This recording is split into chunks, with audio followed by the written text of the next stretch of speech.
Bom dia! Hoje iremos apresentar nosso trabalho de comunicação social sobre o livro As Cidades e as Serras, de Eça de Queiroz. Os integrantes são Ana Luísa, Lucas Borovina, Maria Vitória, Miguel, Otávio e Laura Maria. Eça de Queiroz é considerado por muitos estudiosos um dos principais escritores do realismo e do naturalismo português. Por conta disso, é um dos mais lidos, apreciados e cobrados aqui no Brasil, em vestibulares e provas. Esse autor, ao longo de sua trajetória, construiu uma gama bem diversificada de obras produzidas e publicadas que são, em sua maioria, contos, romances e etc. Assim como muitos escritores e autores da sua época, Eça começou a produzir a sua obra ainda dentro do movimento do romantismo. Podemos ver isso muito bem em sua primeira fase, que foi nomeada a partir de obras românticas, na primeira metade do século XIX. Os livros O Mistério da Entrada de Sintra e Prosas Bárbaras são dessa fase. Porém, a partir somente da segunda fase, que conseguimos ver alguns traços realistas e naturalistas, com análises mais objetivas, com uma alta dose de pessimismo com relação à sociedade, que acabou gerando uma tendência de defender certas críticas sociais em suas obras. Essa fase tem início com a publicação de O Crime do Padre Amaro, considerado o primeiro romance realista português, e se estende com O Primo Basílico, O Mandarim e A Relíquia. O livro A Cidade e as Serras pertence à terceira fase,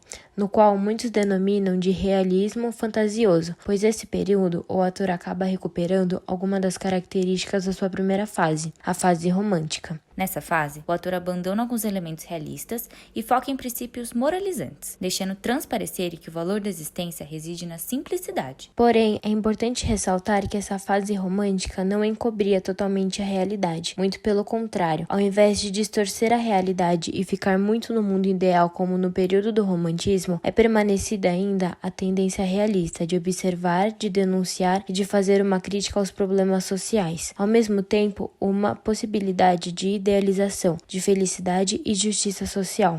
Agora que falamos um pouco da história de Eça de Queiroz e suas fases literárias, vamos focar agora no enredo e na análise do livro A Cidade e as Serras. Sobre o enredo da história do livro, inicialmente é apresentada a história de uma inesperada amizade entre dois rapazes influentes na cidade de Tormes. Após um incidente com uma casca de laranja, Dom Galeão, socorrido por Dom Miguel, se torna um de seus maiores admiradores. Seguindo o contexto histórico de Portugal, nesse momento, Dom Pedro I, irmão de Dom Miguel, retorna mais convicto do que nunca de que ganharia seu lugar no trono. Com a vitória do liberalismo de Dom Pedro, Dom Galeão se recusa a continuar nas mesmas terras que seu novo governante e se muda para Paris, numa mansão conhecida como 202, localizada em Campos Elíseos. Depois de um tempo, ainda na França, nasce seu filho Cintinho, cujo, quando adulto, cativa uma paixão pela filha do desembargador. O nome da amada era Terezinha Velha. Eles se casam, têm um filho, inclusive também nomeado Jacinto, que nasce um pouco após a morte de seu pai por tuberculose. Mais importante de sua trajetória é que, diferente de seu pai, ele passa uma infância e adolescência saudável e muito oportuna. Fora o seu grande destaque no colégio, ele esteve cercado de bons amigos, praticou amor com liberdade e se dedicou à filosofia. O jovem, cheio de sorte, vive uma vida plena, tão bem afortunada que o narrador e seu amigo Zé Fernandes o apelida de Príncipe da Graventura. Influenciado por teorias positivistas e uso exagerado da tecnologia, Jacinto defendia a ideia de que a civilização era superior ao campo, contrariando o amigo, e que a felicidade só podia ser absoluta enquanto se morasse na cidade. Caso contrário, o homem voltaria ao seu estado primitivo. Apesar de discordar um pouco disso, Zé Fernandes preferiu não o contrariar. De repente, Zé Fernandes abandona Paris para voltar para sua aldeia em Guinões, onde fica 7 anos gerenciando problemas familiares e vivendo muito atarefado com a vida na serra. Quando retorna na casa de seu velho amigo após a morte de seu tio, ele não demonstra mais ser mesmo. Pálido e quase doente, Jacinto inventa vários instrumentos tecnológicos que preenchiam sua cabeça tempo suficiente para que ele pudesse sequer aproveitar de fato um deles, ou até mesmo se preocupar com o rumo de sua vida. Além dos 30.000 volumes de livro, a quantidade de suas inovações tomou uma proporção completamente desequilibrada e inesperada. Situações como o encalhamento do peixe no elevador durante um jantar que, a princípio, era extremamente sofisticado, o vazamento dos canos de água quente no banheiro, que deixa a mansão toda por debaixo d'água, a mesa que subia e descia os impossibilitou de tomarem suas refeições. Ainda assim, Jacinto tenta não mostrar abalos e promove uma reforma no palácio. Enquanto reconstrói seu lar, ele recebe a notícia de que uma tempestade em Tormes destruiu toda a igreja de sua propriedade e junto levou os ossos de parte de sua família que estava morta. Os dois amigos, já confusos com as concepções da cidade, cansados do luxo fácil e sem graça, como quando Zé se apaixona por uma prostituta que usou e roubou seu dinheiro até conseguir desaparecer de sua vista, aproveitam os ocorridos e vão às serras. Imediatamente, Jacinto, reconhecendo a chance de levar uma maior civilização para o campo, embrulha suas máquinas e as despacha o mais rápido que pôde, junto com o Grilo, seu criado, para que chegassem a tempo em Tormes, junto com ele e Zé Fernandes. Porém, com todo o imprevisto de transferência de vagões, de viagem, os dois amigos chegam em Tormes com praticamente nada, ainda por cima surpresos de ninguém os esperarem na estação. Apenas com o amparo do caseiro e cavalos da propriedade, eles puderam chegar na mísera casa, a qual não tinha nenhuma caixa do príncipe. Na mesma noite do retorno temporário ao interior, Jacinto decide partir para Lisboa no dia seguinte, justificada pelas condições simples e sem riqueza em que se encontrava. Entretanto, por um instante, ao valorizar verdadeiramente algo cotidiano, mudou de ideia, surpreendendo a todos, principalmente seu colega Zé. Assim que Zé Fernandes volta de uma jornada em Leões, descobre que o príncipe, enquanto ele viajava, permaneceu vivendo no campo. Lá o encontrou feliz, atarefado, cheio de planos a fim de melhorar o estado de quem morava por perto, sendo então conhecido pela sua bondade no campo por muitos, até chamado de o encarnado de São Sebastião. Depois de muitas conversas, a quais o príncipe, tentando se desligar da civilização excessiva da cidade e fugindo do pessimismo, com a ajuda de seu amigo Zé Fernandes, em uma festa de aniversário, enquanto ainda ia se apropriando dos gostos pelos costumes do interior, Jacinto não se sente acolhido pelos convidados da festa de Zé, até que Zé Fernandes finalmente apresenta sua querida prima Joaninha a Jacinto. Meses mais tarde, todos vão se sustentar na serra, onde, no final, a civilização se desenrola através dos telefones apenas por isso. As caixas que a tempo chegaram ficaram escondidas no porão. Por fim, Zé embarca de volta para Paris e a sensação de que ele tem é a mesma, de que são mundos inteiramente divergentes. Personagens principais. Jacinto, príncipe de Grosventura. Protagonista da história. Um homem elegante, bonito, maduro, intelectual, tecnológico, defensor de que a civilização e a tecnologia eram as únicas coisas que tinham a capacidade de proporcionar a felicidade no ser humano. Algo que ele deixaria de acreditar ao ir a Tormes. Sozinho, porém famoso com as pessoas. Bem visto, afortunado. Quanto à aparência, possui rugas no rosto, cabelo crespo e um bigode. José Fernandes, narrador da história. Curvado, observador, defensor do naturalismo, preservado, satisfeito, melhor amigo de Jacinto, proprietário de terras. Ele gosta da tranquilidade do campo, algo que fez ele ir contra a ideia jacíntica da felicidade. Personagens secundários. Joaninha, bela, recatada, camponesa portuguesa rústica, prima de Zé Fernandes, mulher de Jacinto, saudável e com um carisma enorme. Era loira com olhos negros. Dom Galeão, senhor, avô de Jacinto, defendia ideias conservadoras de Dom Miguel, gostava da exaltação e exagero. Aristocrata português, sempre queria demonstrar gratidão a alguém, no caso da história, para Dom Miguel. Cintinho, jovem, filho de Dom Galeão, frágil e doente, se muda das terras do interior às riquezas da cidade grande. Madame Doriol, atraente, interesseira, vazia, descompromissada. Procura ter uma vida luxuosa. Grilo, criado mais antigo de Jacinto. Um homem simples, realista, fiel, trabalhador e conselheiro. Servo de anos da família de Jacinto. Madame Colombe, prostituta de luxo com quem Zé Fernandes mantém um caso amoroso. Usou e roubou seu dinheiro até conseguir desaparecer das vistas do personagem. Estúpida e triste.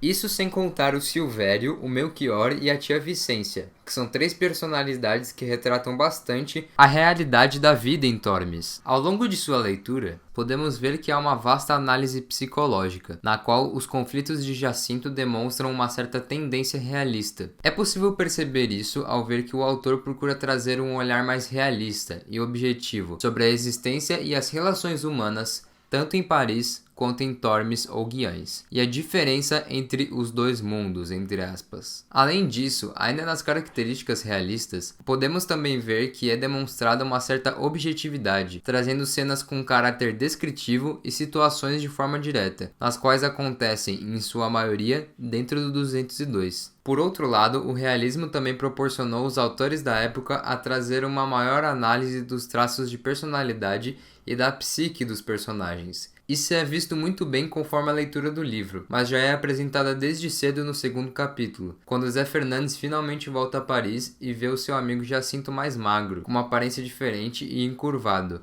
o que só antecipa o leitor o sentimento de pessimismo e tristeza que ele sofreria posteriormente no enredo. Uma outra característica que também é notável na obra é o tom crítico sobre as instituições e a sociedade, sobretudo a elite do contexto da história. Podemos ver isso quando o autor representa alguma das tecnologias do 202 de modo supérfluo, porém, somente pelo fato de tê-las faz com que Jacinto tenha um certo status, incitando um questionamento no leitor. Outro momento que podemos perceber isso é no 6º capítulo do livro, quando o mesmo personagem, no auge de seu pessimismo e junto a Zé Fernandes, vai à Basílica de Sacré-Cœur e, em seu terraço, ele vê a cidade toda apagada e cinzenta, o que o faz concluir de que o ambiente urbano não se passa de uma ilusão. Em paralelo a isso, nós podemos ver que há uma forte presença do naturalismo também, que se caracteriza pela análise social, uma análise que é feita de fora, observando o comportamento das pessoas em relação ao ambiente que elas vivem. Na obra, nós podemos ver vários momentos em que as justiças sociais são reveladas de maneira muito precisa e objetiva. Ao mesmo tempo, também é visto que a natureza instintiva do ser humano é um tema também com um grande peso no livro, ao vermos que Jacinto, por morar na grande cidade de Paris, defende a ideia de que o homem volta a seu estado primitivo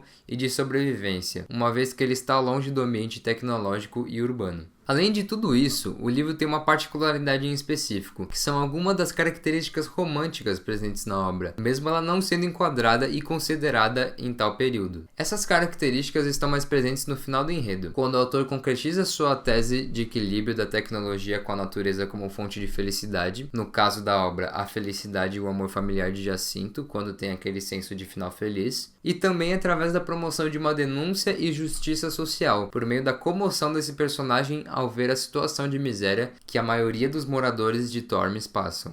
A história se passa no final do século XIX, tendo duração de fevereiro de 1887 a maio de 1888, e no último capítulo acontece um salto temporal e a conclusão da narrativa situa-se em 1893. O livro tem como narrador o Zé Fernandes, como dito, um dos personagens principais, sendo uma história contada por ele como acontecimentos passados, já vividos pelo Zé, mas seguindo uma ordem cronológica desde o começo da obra. Em relação ao espaço físico, este livro está dividido simetricamente em duas partes que ocorrem em ambientes totalmente diferentes. Na primeira fase, o ambiente é a cidade, representada por Paris, França, uma das maiores potências na época do século XIX, e era um exemplo máximo de urbanização tecnológica. Já na segunda parte do livro, é mostrada a trajetória de Jacinto em Tormes, Portugal, representando o campo, a simplicidade, sendo essa região serrana muito marcada por uma beleza natural e exuberante. Ao contrário do espaço físico, os espaços sociais são lugares onde as pessoas têm interações, se relacionam entre si e têm uma vivência nesse local. Como, por exemplo, a mansão do 202, que tiveram várias festas e encontros nesse lugar. O Bosque de Bolonha, que tinham as pessoas que ficavam lá se mostrando para os outros. A festa do aniversário de Zé Fernandes na casa de Tormes. E muitos outros lugares. Para finalizar, vamos falar a ideia da obra, a mensagem que ela transmite. O livro A Cidade e as Serras aborda uma visão crítica à modernidade, à vida urbana, à revolução industrial e à elite positivista, mostrando o processo de desumanização e da perda de valores tradicionais na cidade, perda da simplicidade, com personalidades fingidas, arrogantes e somente pensando nas imagens que vão transmitir para os outros e na forma exuberante de viver. Vemos ao decorrer do livro que a tecnologia tem suas vantagens e pode facilitar muito a vida do ser humano. Porém, nem sempre toda essa tecnologia ajuda, às vezes mais atrapalha e dificulta. Como, por exemplo, na cena do peixe na festa, que o peixe ficou preso no elevador de comida e o Jacinto passou muita vergonha. O aparelho para remexer salada, que espirrou molho na cara do Zé Fernandes. A mesa que Jacinto ganhou de aniversário, que subiu até o teto e ele não conseguia controlar. Os canos de água quente e outras invenções. Como a obra é narrada em primeira pessoa, nos impõe uma proximidade maior ao narrador, que é o Zé Fernandes. E a gente tem a visão do mundo que ele vê e a relação do ambiente ao seu redor. Por mais de ser uma obra realista, a subjetividade e os pensamentos do personagem, dizemos que ele não é confiável por ser parcial. Jacinto acreditava que a tecnologia e o conhecimento eram a base da felicidade e prosperidade. Ao se mudar às serras, ele se depara com um lugar bom, cheiroso, cheio de vida e de felicidade, mesmo sem ter a ciência e a potência. Isso faz ele se perguntar, qual que é a verdadeira felicidade? E ao longo do livro, O Essa de Queiroz faz Zé Fernandes tentar provar que a tese apresentada no início do livro, de suma potência vezes suma ciência igual a suma felicidade, seria inválida, e faz por meio de procedimentos empíricos. Nada mais é que a observação dos costumes da cidade e do seu amigo Jacinto. A suma ciência é falha e a suma potência pessimista. Portanto, a suma felicidade seria impossível na ligação desses dois itens. Quando o protagonista permanece no campo, ele percebe que a felicidade vai muito além das conquistas avançadas, descobertas e tecnologias. Ele começa a valorizar a vida em família e a simplicidade do campo, encontrando o seu equilíbrio das tecnologias e a preservação dos valores éticos morais do campo e da vida tranquila, surgindo a sua felicidade plena e verdadeira. Portanto, a obra mostra que a felicidade está no equilíbrio entre as conquistas tecnológicas e valores tradicionais e autênticos do campo, sem perder a sua essência e a simplicidade. E assim eu finalizo o nosso trabalho. Obrigado pela atenção e tenham todos um bom dia. Espero que tenham gostado.